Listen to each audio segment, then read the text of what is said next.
મિત્રો જય સ્વામિનારાયણ. ધોરણ 9 વિષય ગણિત પ્રકરણ 14. મિત્રો આપણે રચના પૂર્ણ કરી.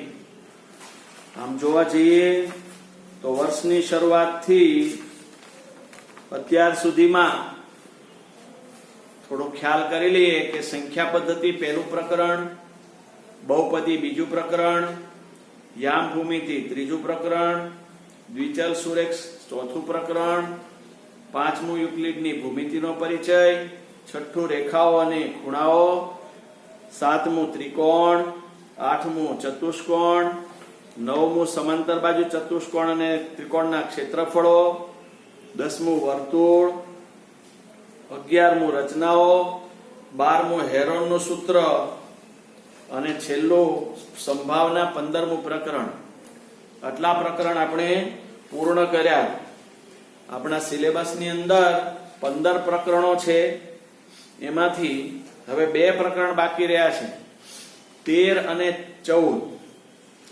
13મું છે પૃષ્ઠફળ અને ઘનફળ, જેમાં 13.1 થી 13.10 સ્વાધ્યાયો રહેલા છે. ખૂબ મોટું પ્રકરણ છે. વળી ફિઝિકલી પ્રેઝન્ટ હો ત્યારે એ ચેપ્ટર વધુ આસાનીથી સરળતાથી શીખી શકાય એવું છે. જે પ્રકરણ પાછું 10મામાં પણ અનિવાર્ય છે, એટલે આપણે હાજરીમાં એ શીખીશું. અત્યારે આપણે આંકડાશાસ્ત્ર પ્રકરણ 14 લઈશું. તો એ હવે આપણા સિલેબસ પૂર્ણ કરવા માટે 2 પ્રકરણ રહ્યા છે ઓનલાઈન. તેમ છતાંય મિત્રો, જ્યારે પણ ફિઝિકલી આપણે ભેગા થઈશું ત્યારે દરેક ચેપ્ટરનું રિવિઝન થવાનું છે. અને એમાં આપણા સિલેબસ માધ્યમિક શિક્ષણ બોર્ડે જે આપ્યો છે તેના તમામ દાખલાઓ આપણે રિવિઝન સ્વરૂપે લઈશું.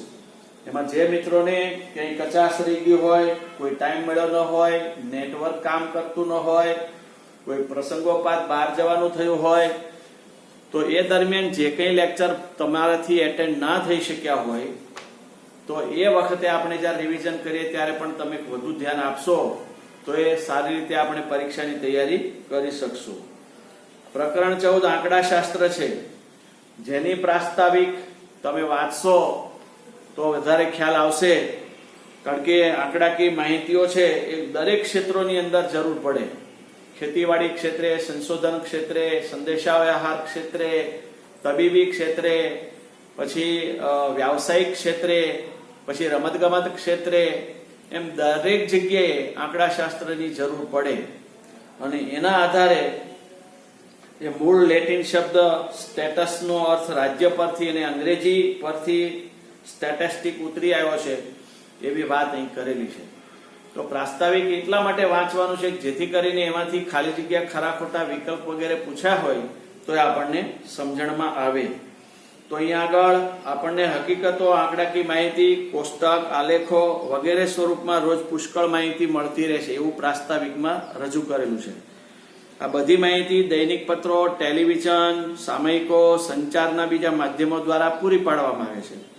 આ માહિતી ક્રિકેટની બેટિંગ અથવા બોલિંગની સરેરાશ, કોઈ કંપનીનો નફો, શહેરોનું તાપમાન, પંચવર્ષીય યોજનાના જુદા જુદા વિભાગોના ખર્ચા, ચૂંટણીના પરિણામો વગેરે સાથે સંકળાયેલી હોઈ શકે. જે આંકડાકીય કે અન્ય રીતે ચોક્કસ હેતુસર એકત્રિત કરવામાં આવે છે તે હકીકતો અથવા આંકડાઓને માહિતી કહેવામાં આવે છે. અને એવી માહિતી 2 પ્રકારની હોય છે. તો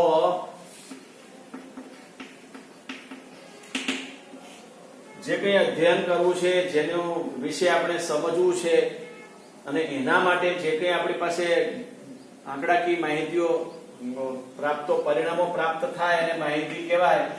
હવે માહિતી 2 પ્રકારની છે. એક પ્રાથમિક માહિતી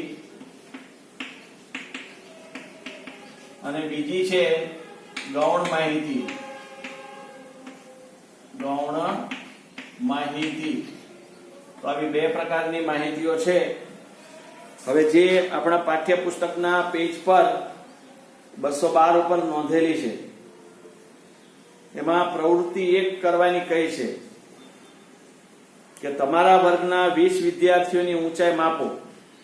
હવે આપણે કોઈ વર્ગ, આપણો પોતાનો વર્ગ હોય, ફિઝિકલી હાજર હોઈએ, આપણા દરવાજાની બાજુમાં જે માપપટ્ટીના પેન્સિલ વડે આંકેલા હોય તો 20 વિદ્યાર્થીને વારાફરતી એ લાઈનબદ્ધ લાવીને એનું માપન કરી અને એની સામે એના નામની સામે અથવા એના રોલ નંબરની સામે આપણે એના ઊંચાઈના માપ દર્શાવીએ સેન્ટીમીટરમાં, તો જે 20 વિદ્યાર્થીઓની માહિતી આપણને મળી એમાં આપણે પોતાએ એમાં કામ કર્યું છે તો એ માહિતી આપણી પ્રાથમિક થશે. હવે આપણે જે માહિતી 20 વિદ્યાર્થીઓના વજન લઈને કાગળ ઉપરની જેની નોંધ કરેલી છે એ કાગળ અન્ય કોઈ વિદ્યાર્થી છે એ કોઈ પોતાના ક્લાસ ટીચરને અથવા તો મેથ્સ ટીચરને બતાવવા લઈ જાય, એને પોતે માપ નથી લીધા, પોતે માપ લઈને એનો કોષ્ટક નથી રચ્યું અથવા તો એને માર્કશીટ નથી બનાવી ઊંચાઈ સંબંધી, પણ બીજાની બનાવેલી માર્કશીટ સંબંધી ઊંચાઈ સંબંધી જે યાદી છે એ જો કોઈને અન્યને ત્રાહિત વ્યક્તિ કે ત્રીજી વ્યક્તિને અથવા અન્ય કોઈ વ્યક્તિ માગે એને જો આપે તો એ માહિતી એ બીજા વ્યક્તિ માટે ગૌણ માહિતી થઈ જતી હોય છે. મેં 20 વિદ્યાર્થીના વજન લેતો ગયો, એના રોલ નંબરની સામે નોંધતો ગયો સેન્ટીમીટરમાં, તો મેં જે લીધેલી માહિતી છે એ પ્રાથમિક માહિતી છે, પણ મેં લીધેલું માહિતીનું કાગળ અન્ય કોઈ વિદ્યાર્થી અન્યને દર્શાવે ત્યારે તે માહિતી એ વ્યક્તિ માટે ગૌણ માહિતી થતી હોય છે. તો આવી રીતે માહિતીઓનું એકત્રીકરણ કરવામાં આવતું હોય છે, એમ પ્રાથમિક અને ગૌણ માહિતીઓ મળતી હોય છે. હવે એના આધારે આપણે જોઈએ ઉદાહરણ 1, એમાં લખ્યું છે ગણિતની એક કસોટીમાં 10 વિદ્યાર્થીઓએ મેળવેલા ગુણ નીચે મુજબ છે: 55, 36, 95, 73, 60, 42, 25, 78, 75 અને 62. 3, 3, 6, 3, 9, 10 વિદ્યાર્થીઓએ ગણિતની કસોટી આપી છે. 10 વિદ્યાર્થીઓએ એમાં મેળવેલા ગુણ આ પ્રમાણેના લખ્યા છે: 55, 36, 95, 73, 60, 42, 25, 78, 75, 62. હવે તમને કોઈ પ્રશ્ન પૂછે કે સૌથી ઓછા ગુણ કયા અને સૌથી હાઈએસ્ટ ગુણ કયા છે, તો તમારે આમાં નજર આખી ફેરવવી પડે કે ભાઈ સૌથી ઓછા ગુણ 25 દેખાય છે અને સૌથી હાઈએસ્ટ વધુ ગુણ 95 દેખાય છે, પણ એને ચડતા ક્રમમાં આપણે ગોઠવી દઈએ. ચડતા ક્રમમાં આપણે જો ગોઠવી દઈએ તો જવાબ દેવાનું બહુ સરળ પડે. આમાં આપણે આખામાં નજર ફેરવવી પડે, કોઈક વખત ભૂલ થવાની શક્યતાઓ પણ છે. તો પહેલી સંખ્યા છે 25, એ નાનામાં નાની છે, એનાથી મોટી 36 છે, એનાથી મોટી 42 છે, એનાથી મોટી 55 છે, એનાથી મોટી 60 છે, એનાથી મોટી 62 છે, 62 થી મોટી 3 સંખ્યાઓ દેખાય છે: 73, એનાથી 75, એનાથી 78. તો 73, 75 ને 78 પછી આવે છે 95. તો 3, 3, 6, 3, 9 ની 10 સંખ્યાઓ આપણે ક્રમમાં ગોઠવી.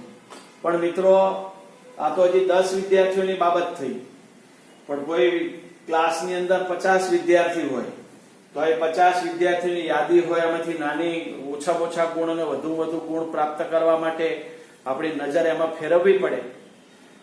સાથે સાથે જો એ 50 ને ક્રમમાં ગોઠવવાના કહેવાનું આવે તો પણ એ અઘરું થોડુંક પડે. તો એના માટે આપણે આગળ વધશું ત્યારે તમને ખ્યાલ આવશે કે આવૃત્તિ વિતરણ કોષ્ટક કેવી રીતે બનાવવામાં આવે છે. પણ અહીંયા આપણે એટલું કહી શકીએ કે આપેલા 10 વિદ્યાર્થીઓના મેળવેલા ગુણ છે, એમાં સૌથી ઓછા ગુણ કયા તો કે 25 ને સૌથી વધુ ગુણ કયા તો કે 95 આપણે કહી શકીએ. ફટાફટ આપણે કહી શકીએ. હવે આ માહિતીનો વિસ્તાર આ માહિતીનો વિસ્તાર કેટલો છે?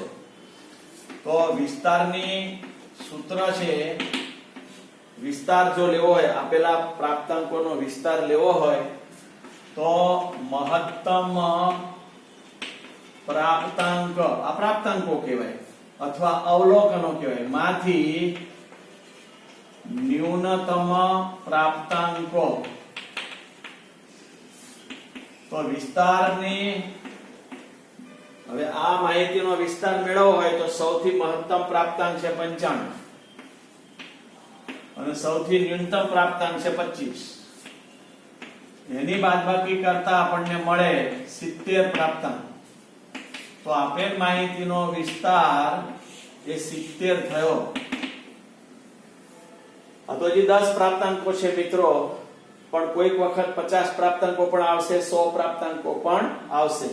તો તેવા સંજોગોમાં આપેલા 50 કે 100 પ્રાપ્તાંકોમાંથી સૌથી મહત્તમ પ્રાપ્તાંક હોય લખીને એમાંથી ન્યૂનતમ પ્રાપ્તાંક બાદ કરવામાં આવે તો મળતો જે અંક છે એના આપણે આપેલ માહિતીનો વિસ્તાર કહીશું. તો મિત્રો યાદ રાખવાના છે શબ્દો. વિસ્તાર, તો અહીંયા આગળ એનો વિસ્તાર છે એ 70 આપવામાં આવેલો છે. હવે પહેલા ઉદાહરણ પરથી આપણને શું મળ્યું માહિતી? તો કે ભાઈ કાચી માહિતી, પ્રાથમિક માહિતી આપણી પાસે છે, એમાંથી કોઈ પ્રશ્ન કર્યો કે ભાઈ ઓછામાં ઓછા ગુણ કેટલા છે અને વધુ ગુણ કેટલા છે, તો તમારે આખા પ્રાપ્તાંક ઉપર નજર ફેરવવી પડે. તો કહી શકો કે 25 55. પણ એને જો ક્રમમાં ગોઠવી દેવામાં આવે તો ઝડપથી આપણે કહી શકીએ કે 25 અને 55. 25 નાનો અંક છે અને 95 મહત્તમ અંક છે. પછી આપણને એમ કે આપેલ માહિતીનો વિસ્તાર કહો, તો ચડતા ક્રમમાં ગોઠવેલી માહિતીમાંથી ફટાક આપણે કહી શકીએ મહત્તમ પ્રાપ્તાંક 95 માંથી ન્યૂનતમ પ્રાપ્તાંક 25 બાદ કરીએ તો વિસ્તાર આપણને 70 પ્રાપ્ત થાય. હવે આપણને ઉદાહરણ 2 આપ્યું છે, એનો અભ્યાસ કરીએ. એક શાળાના ધોરણ 9 ના 30 વિદ્યાર્થીઓએ મેળવેલ ગુણ આપેલા છે 10, 20, 36, 92, 95, 40,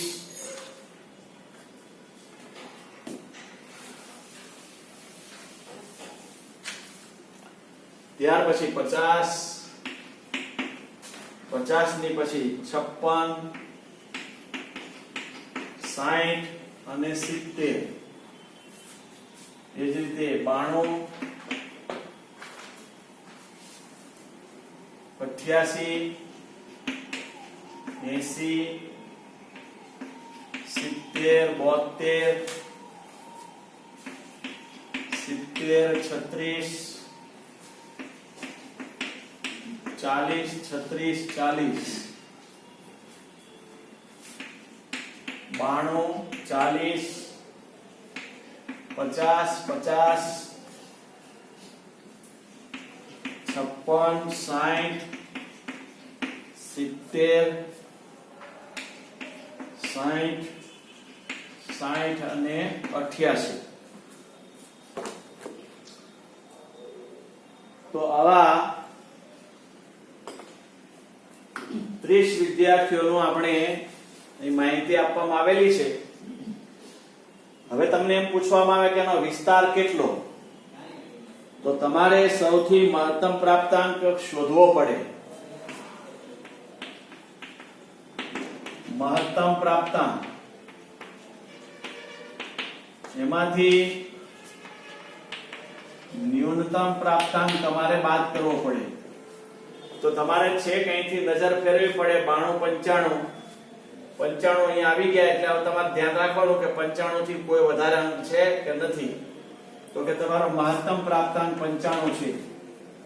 હવે તમારે જોવાનું છે કે 10 છે તો 10 થી નાનો કોઈ અંક ખરો? નાનો અંક 9, તો બે આંકડાની સંખ્યા છે, એક આંકડાની સંખ્યા કોઈ નથી, એટલે નાનો પ્રાપ્તાંક 10 છે. એ તમે બાદ કરી નાખો એટલે મળશે આપણને 85, જે આપણો વિસ્તાર છે. તો આ રીતે તમે વિસ્તાર શોધતા શીખી શકો. હવે આમાં તમારે જવાબ દેવો અઘરું પડે કે ભાઈ 40 કેટલા વાર આવે છે, 50 કેટલી વાર આવે છે. તો એ જાણવા માટે આપણે આવૃત્તિ વિતરણ કોષ્ટક બનાવવું પડે. તો પહેલો એક વર્ગ નક્કી કરવાનો અને બીજો આવૃત્તિ ચિહ્ન નક્કી કરવાનું. અને જે આવૃત્તિ ચિહ્ન હોય એની ઉપરથી આવૃત્તિ નક્કી કરવાની. તો આપણે હવે વર્ગ નક્કી કરવા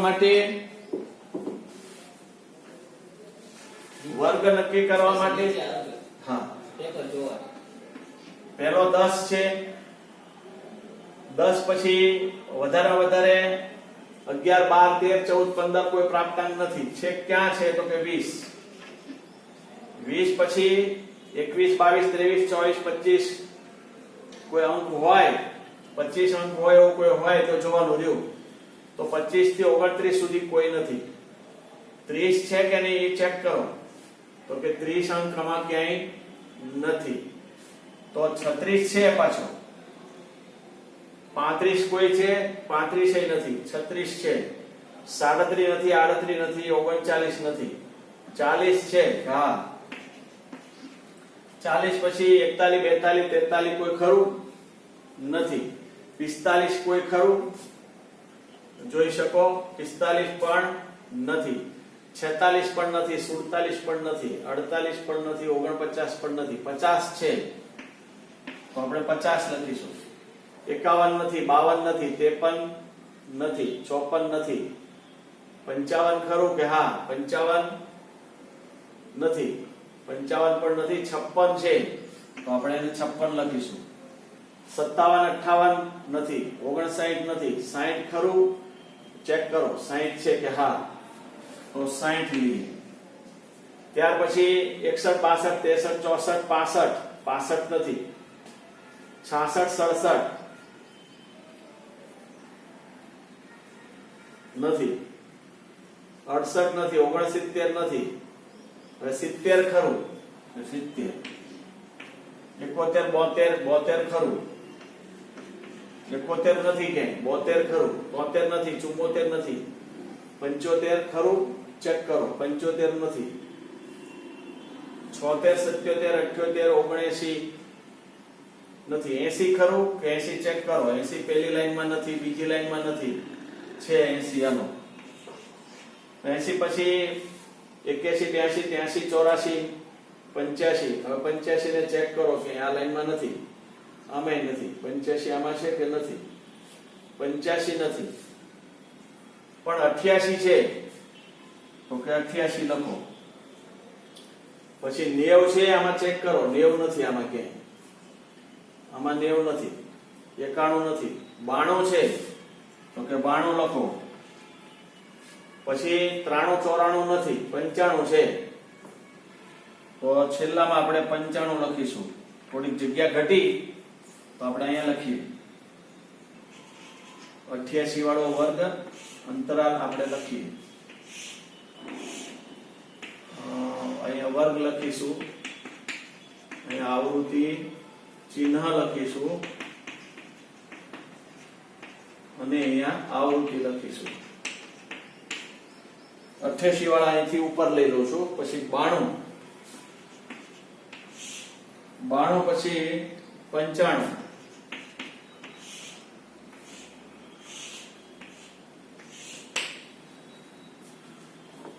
થોડું અહીંયા લખવામાં આવડ પડશે એટલે 80 સુધી આપણે અહીં રાખીએ છીએ.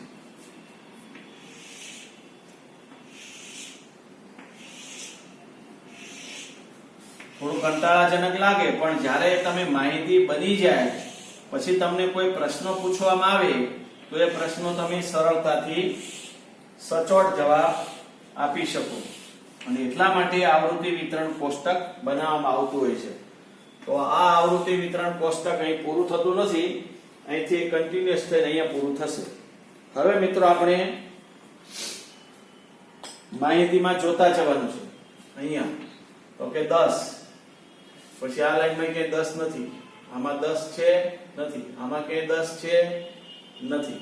તો આવૃત્તિ ચિહ્ન 1 થયું તો આવૃત્તિ 1 છે.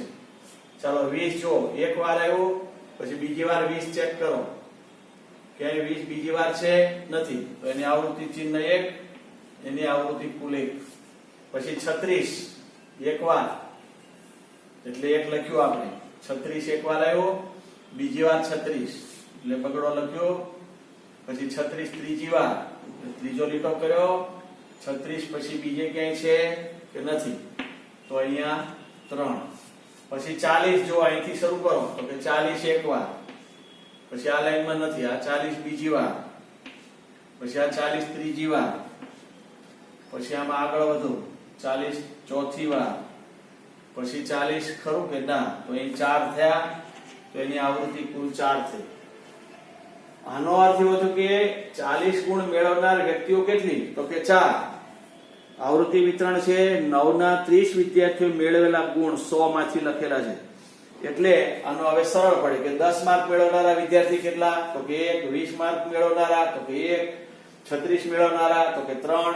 40 મેળવનારા તો કે 4. એ ક્યારે શક્ય બન્યું? કે જ્યારે આવૃત્તિ વિતરણ માહિતી પરથી મેળવવું હોય તો આ મળેલી પ્રાથમિક માહિતીને આવૃત્તિ વિતરણ કોષ્ટકમાં દર્શાવ્યા પછી તમને બધા જવાબો સ્પષ્ટ રીતે, સચોટ રીતે આપવામાં સુગમતા રહેશે, સરળતા રહેશે. હવે આપણે 50 માટે લાઈનમાં ચેક કરીએ તો કે પહેલો 50 આમાં નથી, આમાં બીજે ક્યાંય 50 આવ્યું કે ના? આમાં આવ્યું કે હા બીજી વાર, આ ત્રીજી વાર, હવે નથી. તો કે કેટલા થયા? તો કે 3. પછી 56 આવ્યા, અહીંથી પાછા શરૂ કરો 56, તો કે એક વાર, આમાં નથી. 56 બીજી વાર આમાં ક્યાંય હોય તો ચેક કરો, આમાં ક્યાંય છે કે આ બીજી વાર, પછી 56 આમાં ક્યાંય નથી એટલે કે 2. ત્યાર પછી 60, હવે અહીં પાછા આવો 60, તો કે પહેલી વાર, પછી આમાં પાછા આવો 60 માં ક્યાંય ખરું? આમાં ક્યાંય આ બીજી વાર, પછી આ ત્રીજી વાર અને આ ચોથી વાર. તો આપણને 60 4 વાર મળ્યું એટલે એની આવૃત્તિ 4 થશે. હવે આપણે જઈએ 70 પર, તો આમાં ક્યાંય 70 છે તો કે પહેલી વાર, પછી આ લાઈનમાં આવો 70 બીજી વાર, આ 70 ત્રીજી વાર, પછી આમાં ક્યાંય જુઓ 70 છે ચોથી વાર, તો અહીંયા આવૃત્તિ 4 થઈ. હવે આપણે આવ્યા 72 માં, હવે પાછા લાઈનમાં પહોંચો, આમાં ક્યાંય 72 છે કે હા એક વાર, પછી આમાં ચેક કરો 72 છે કે ના? તો 1 થઈ. પછી આવે છે 80, પાછા લાઈનમાં, તો કે 80 એક વાર, પછી આમાં ક્યાંય છે 80 બાકી નથી એટલે એ પણ 1. હવે આવ્યા આપણે 88, પહેલી લાઈનમાં 2 આંકડા છે, આ બીજી લાઈનમાં 88 એક વાર, એની જ લાઈનમાં કોઈ બાકી નથી, આ બીજી વાર. હવે 88 ક્યાંય નથી વધ્યું તો કે આ આવૃત્તિ 2 થઈ. હવે અહીંયા પાછા પધારો, અહીં 92, તો 92 માં 1, પછી 95 છે, આમાં નથી, આમાં ક્યાંય બાકી કે 92 બીજી વાર, તો એ પૂરો થયો. આ લાઈનમાં બીજે ક્યાંય બાકી નથી, છેલ્લે આ 92, તો એ ત્રીજી વાર, તો એને 3 આવૃત્તિ થઈ. હવે તમારી પાસે 95, તો આ એક 95 એ આવી ગયો 1.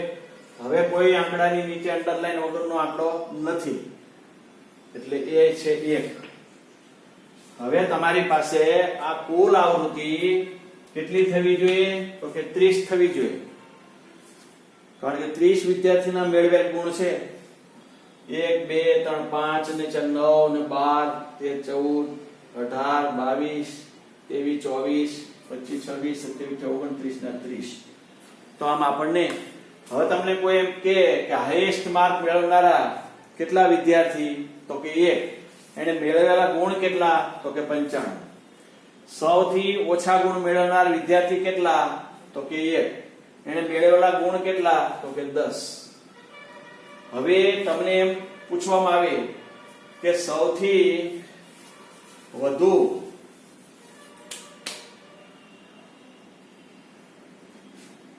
જો અહીંયા 4 વિદ્યાર્થી એવા છે કે જેને 40 ગુણ મેળવ્યા, 4 વિદ્યાર્થી એવા છે 60 ગુણ મેળવ્યા, 4 વિદ્યાર્થી એવા છે જેને 70 ગુણ મેળવ્યા છે. તો આ આપણને માહિતી પ્રાપ્ત થતી હોય છે. તો આ કોષ્ટક બન્યું, એના આધારે તમને જવાબો સરળ પડે આપવાના. તો આવી રીતે ઉદાહરણ 2 છે, એમાં કુલ 30 વિદ્યાર્થીઓનો માહિતી કોષ્ટક બનાવવામાં આવેલું છે. અને ત્યાર પછી ઉદાહરણ 3 છે, એ હવે પછીના તાસની અંદર, કારણ કે એની અંદર 100 છોડ છે અને 100 શાળા છે, એટલે 100 આંકડાઓનો અભ્યાસ કરવાનો છે. પહેલા 100 આંકડા લખવાના, પછી એનું આવૃત્તિ વિતરણ કોષ્ટક બનાવવાનું, આવૃત્તિ ચિહ્ન અને આવૃત્તિ સાથે, અને ત્યાર પછી એના જવાબો આપણે આપી શકીએ.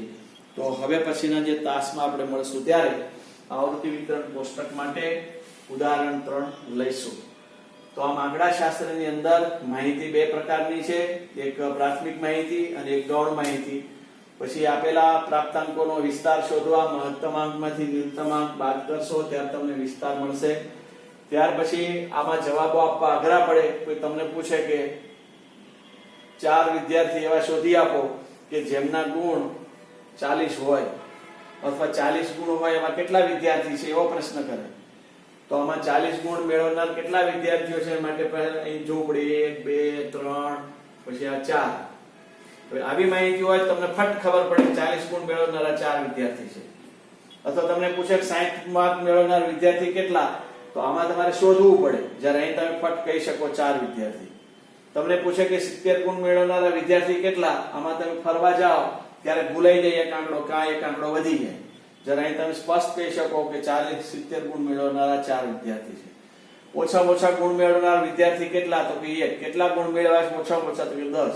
સૌથી વધુ માર્ક મેળવનાર કેટલા વિદ્યાર્થી, તો કે 1. એને કેટલા માર્ક પ્રાપ્ત કર્યા છે, તો કે 95. પછી તમને એમ પૂછવામાં આવે કે 80 માર્ક થી વધુ માર્ક મેળવનારા વિદ્યાર્થીઓ કેટલા, તો 80 કરતા વધુ, આ 80 માર્ક મેળવનારા વિદ્યાર્થી કરતા વધુ એટલે 81 માર્ક થી લઈને 100 માર્ક સુધીમાં જનારા, તો 2 3 5 ને 6 વિદ્યાર્થીઓ તમારો જવાબ આવે. તો આ રીતે પણ પ્રશ્નો પૂછી શકે. તો આવી રીતે એ માહિતીનું આવૃત્તિ વિતરણ કોષ્ટક બન્યા પછી બધા જવાબો આપણે સરળતાથી આપી શકીએ છીએ.